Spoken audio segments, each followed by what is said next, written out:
Welcome everybody to a new and urgent update on Hurricane Ian.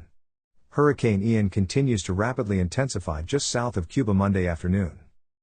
The first thing we are going to review is the latest track and information about Ian. As of the 11 a.m. Eastern Time update, sustained winds were around 80 miles per hour, with gusts as high as 100 miles per hour. Movement was to the northwest at 13 miles per hour, and with a minimum central pressure of 980 millibars. Since my last forecast video, Hurricane Ian's track has shifted much farther east. The center of Ian will likely pass over western Cuba beginning Monday evening into Tuesday, bringing devastating hurricane-force winds, heavy rain leading to flash floods and mudslides, and storm surge. After the center of Ian passes Cuba, we expect the storm to continue intensifying, before becoming a major hurricane by Tuesday morning.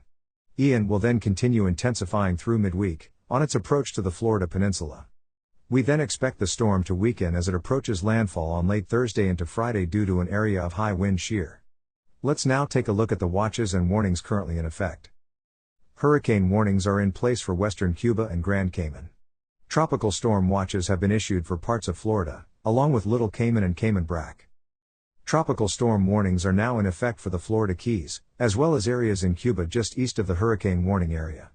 Lastly, hurricane watches have been issued for the Tampa Bay area in Florida. Let's now take some time to talk about the impacts expected from Hurricane Ian. Firstly, very heavy rain leading to flash flooding is expected along Florida. Here is the rainfall accumulation map for Florida and surrounding areas from Monday, September 26th, through Thursday, September 29th. Places in the dark green shade will likely see between 2 and 4 inches of rain, with 4 to 6 inches in the yellow shade. Very heavy rainfall will be likely in the orange shade, with 6 to 10 inches of rainfall expected. A few isolated areas with rainfall accumulations above 10 inches cannot be ruled out. Here are the excessive rainfall outlooks for Monday through Friday.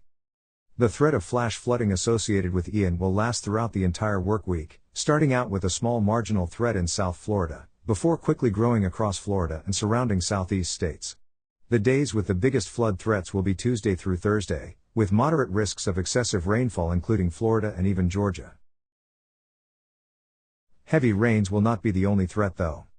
Another very dangerous threat associated with tropical cyclones is storm surge. This is the peak storm surge forecast for Hurricane Ian.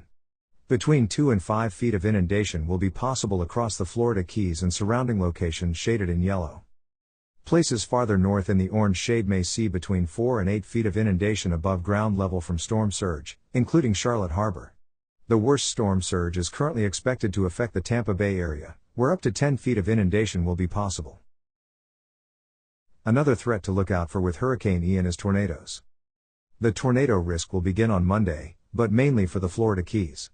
The tornado risk will then increase and spread across the Florida Peninsula between Tuesday and Wednesday. Thanks for watching this weather update.